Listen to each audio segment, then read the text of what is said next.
Şumerlərdən başlanan tarix.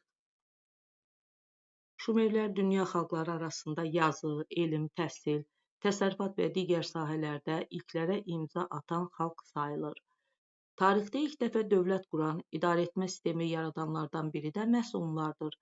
Qədim dövrdə Ön Asiyada Dəclə və Fərat çaylarının arasında yerləşən ərazi iki çay arası adlanırdı. Yunanca Mesopotamiya.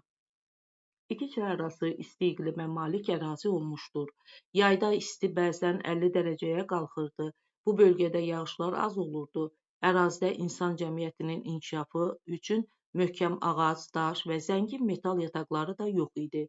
Əvəzində bu ərazi günəş istiliyi, su və gil ilə zəngin idi. Dəclə və Fərat çayları yaz aylarında gur daşır və ərazisinin çox hissəsi su altında qalırdı. Daşqınlardan sonra məcrasına çəkilən çayların yerində qalın gil, lil qatı qalırdı. Şumer ölkəsi məhz belə bir ərazidə yaranmışdı. Maraqlı cəhət odur ki, Şumerlər iki çay arasının köklü sakinləri deyildilər. Onlar bu əraziyə yeni daş dövründə, neolitdə gələrək burada məskunlaşmışdır. Şumerlərin ilk vətənləri haqqında müxtəlif fikirlər var. Bəzi alimlər onların iki çay arasına Altay dağlarının ətəklərindən, bəziləri isə Cənubi Qafqaz, Şimali Azərbaycandan gəldiyini güman edirlər. Şumer dilindəki bir sıra əsas sözlər qədim türk dilində olanlarla oxşarlıq təşkil edir. Şumerlər iki çay arasına gəlişindən sonra ərazinin mənzərəsi tezliklə dəyişdi. Şumer xalqının əməyi səhralıq və susuz çölləri əkin və otlaq sahələrinə çevirdi. Yaşayış üçün yararlı ərazilər meydana gəldi. Erkən Şumer cəmiyyəti, qəbilə və tayfaları yüksək şüur, əməksevərlik və təşkilatçılıq qabiliyyəti ilə fərqlənirdi. Xalq toplantılarında müxtəlif işlərə rəhbərlik etmək üçün başçı seçilirdi. Başçının göstərişləri vaxtında və dəqiq yerinə yetirilirdi. Hər bir şəxs gördüyü işin icmaya xeyir verdiyini dərk edir, üzərinə düşən vəzifəni layiqincə icra edirdi. Yaşayış məntəqələri çay kənarında yerləşirdi. Evlər gil və lildən hazırlanan çiy kərpicdən tikilirdi. Duluz çarxı ilk dəfə Şumerlər tərəfindən yaradılıb.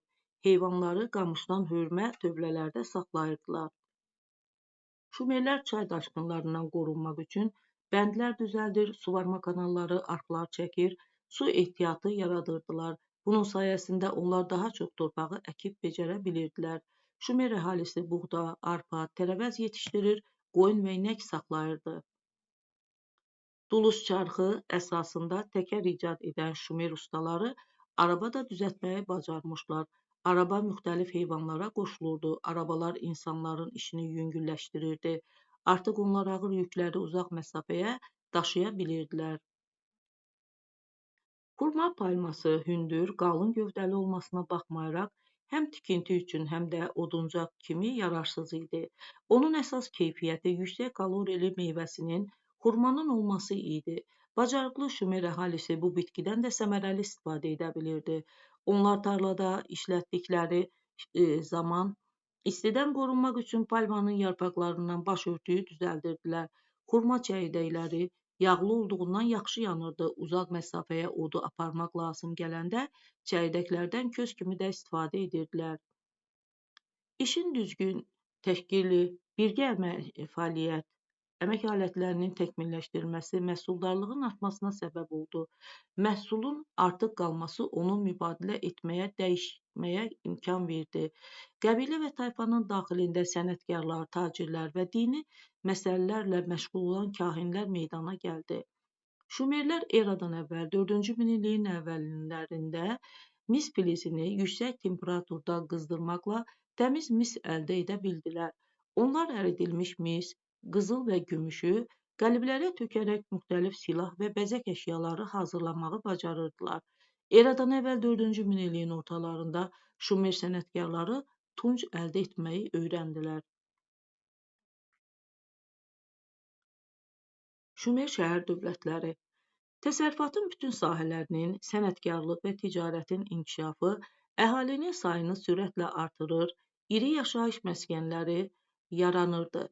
Bu məskənlər qısa müddətdən sonra erodu, Ur, Uruq, Kiş, Laqaş, Nippur və digər şəhərlər kimi formalaşdı. Bu şəhərlər eradan əvvəl 4-cü minilliyin sonları, 3-cü minilliyin əvvəllərindən başlayaraq hakimiyyət orqanı, qanunları, məhkəmə sistemi, ordusu olan şəhər dövlətlərə çevrildi. Şəhər dövlətlər adətən bir tanrının şərəfinə ucaldılan zikkurat adlanan məbədin ətrafında yaranırdı. Dövlətlərin mərkəzi qala divarı ilə əhatə olunurdu. Şəhərlərin daxilində əsasən sənətkarlıq və ticarət inkişaf edirdi. Qala divarlarından kənardakı ərazilərdə əkin və otlaq sahələri yerləşirdi. Şumer şəhər dövlətlərinin ətrafında əla təşkil edilmiş suvarma sistemi mövcud idi. İlk vaxtlar Şumerdə dövlətin mühüm məsələləri azad əhalinin iştirak etdiyi xalq toplantılarında həll olunurdu.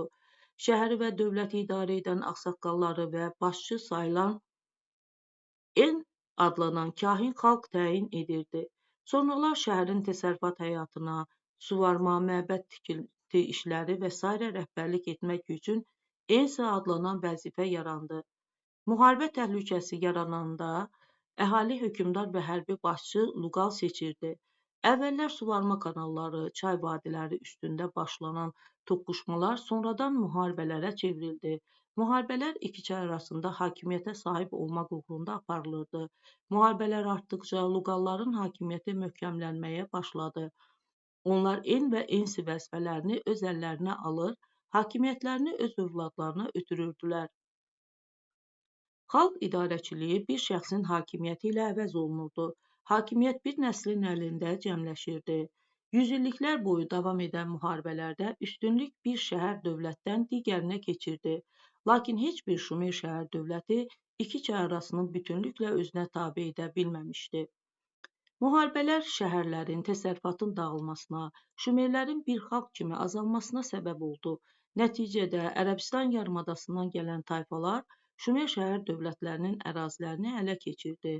Eradan əvvəl 3-cü minilliyin sonlarında Şumer şəhər dövlətləri öz müstəqilliyini itirdi.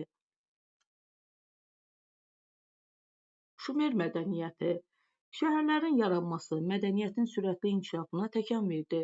Şumerlər yazı materialı kimi işi sahəsində bol olan gildən istifadə edirdilər. Şumerlər gildən lövhələr hazırlayır və üzərində yazı yazırdılar. Məhz bu yazılar Şumer cəmiyyətinin inkişaf yolunu izləməyə imkan verir. Bu vaxtlara qədər Şumerlərə məxsus minlərlə gil lövhələr tapılmışdır. Bu lövhələr Şumerlərin elmi, dünya görüşləri, ticarət müqavilələri və problemləri haqqında məlumat verir. Yazı Şumerlər ilk yazı mədəniyyəti yaradan xalqlardan biri hesab edilir. Onların yazıları eradan əvvəl 4-cü minillikdə meydana gəlmişdir. Şumerlərin ilk yazıları şəkli yazı idi. Lakin gil üzərində dairə, dalğalı xətlər və s. çəkmək çətin idi. Ona görə şəkillər işarələrlə əvəz olundu. Beləliklə mixi yazı yarandı. Təhsil Dövlət inkişaf etdikcə onun gəlir və xərclərini, vergiləri hesablamaq, müxtəlif vəzifələrə təyin etmək üçün savadlı insanlar tələb olunurdu. Buna görə də bütün şəhər dövlətlərdə məktəblər fəaliyyət göstərirdi. Məktəblərdə təhsil ödənişli idi və ancaq oğlanlar təhsil alırdı. Məktəblərə ustad adlanan şəxs başçılıq edirdi. Ustad məktəbin atası, şagirdlər isə məktəbin oğulları adlanırdı. Ciddi intizama əsaslanan dərs günü uzun çəkirdi. Məktəbdə şagirdlərə ilk növbədə yazmaq, oxumaq, hesablamaq, aparmaq öyrədilirdi. Uşaqlar yumşaq gil üzərində yazmağı öyrənirdilər. Tapşırıqları yerinə yetirəndən sonra gili əzərək hamarlamaq və yeni lövhəyə çevirmək olurdu. Məktəblərdə divar lövhələrindən də istifadə olunurdu. Qazıntılar zamanı tapılan lövhələrdən məlum olur ki, müəllimlər riyazi cədvəllər, məsələ misal topluları tərtib etmiş, şagirdlər isə onları həll etmişdir. Elm Şumerlər bacarıqlı riyaziyyatçılar idi. Onlar 60-lıq sistem də yaratmışdılar. İlk dəfə saatı 60 dəqiqəyə çevrəni 360 dərəcəyə bölən məhz Şumerlər olub. Onlar astronomiya ilə maraqlanır, gözlə gördükləri ulduzları müxtəlif bürclərə ayırırdılar. Şumer astronomları ay və günəş ilinə əsaslanan təqvimlər düzəltmiş, ili aylara bölmüşlər. Şumer astronomları günəş və ay tutulmalarının vaxtını əvvəlcədən müəyyən edə bilirdilər. Memarlıq. Şumer memarlığında əsas yeri məbəd və saray tikililəri tuturdu. Şumer memarları çiy kərpicdən 3, 5, 7 mərtəbəli möhtəşəm zikkuratlar inşa edirdilər.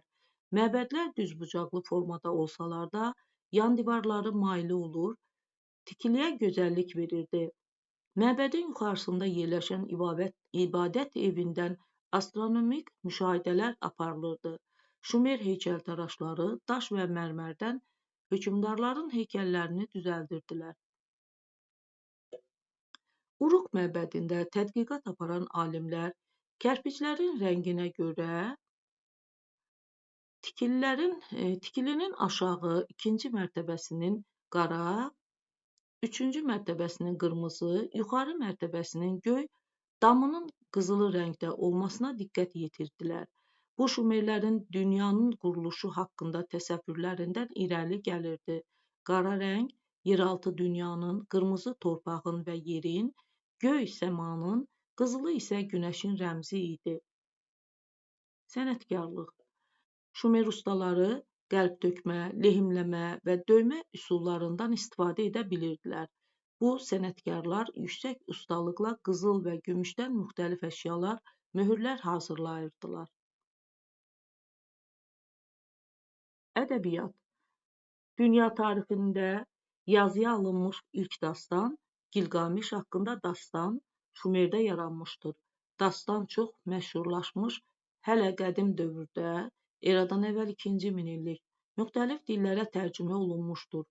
Dünyanın su basması haqqında rəvayət ilk dəfə Gilgameş haqqında dastanda öz əksini tapmışdır. Müasir dövrdə əsas dəfələrlə nəşr olunmuş, bir çox xalqların dilinə tərcümə olunmuşdur. Dastanın mərkəzində insan və onun hissləri, həyəcanı, sevinci, kədəri dayanır. Dastanda dostluq, sədaqət, şəxsi şöhrət axtarışı, igidlik tərənnüm edilir. Şumerlər atalar sözləri və məsəllər yaradaraq onları yazıya alırdılar. Təxminən 5000 il bundan əvvəl yaranmasına baxmayaraq, Şumer ədəbiyyatında irəli sürülən fikirlər, arzu və ümidlər indiki dövrlə səsləşir. Din. Şumerlər çox dindar olmuşlar. Onlar öz tanrılarını 3 qismə, göy, səma, yer və yerin altında olanlara ayırırdılar. Şumerlərin inanclarına görə baş tanrı An, səmadan dünyanı idarə edirdi. Tanrılar da insanlar kimi kişi və qadın olurdu. İnanla əsas ilahə və bərəkət tanrısı sayılırdı. İki çay arası çox isti olduğundan Şumerlər tarlalarda çox zaman gecələr ay işığında işləyirdilər.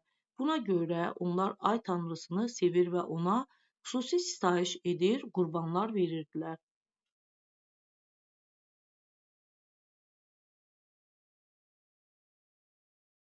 Şumer atalar sözlərindən gümüşü çox olan xoşbəxt ola bilər, arpasız çox olan xoşbəxt ola bilər, ancaq heç nəyi olmayan daha rahat yatar. Başsız əskər əkinsiz tarlaya bənzər. Pislik etmə ki, daim qorxu içində yaşamayasan. Tanrın da var, hökmdarın da, amma qorxun ən çox vergi məmurlarındandır.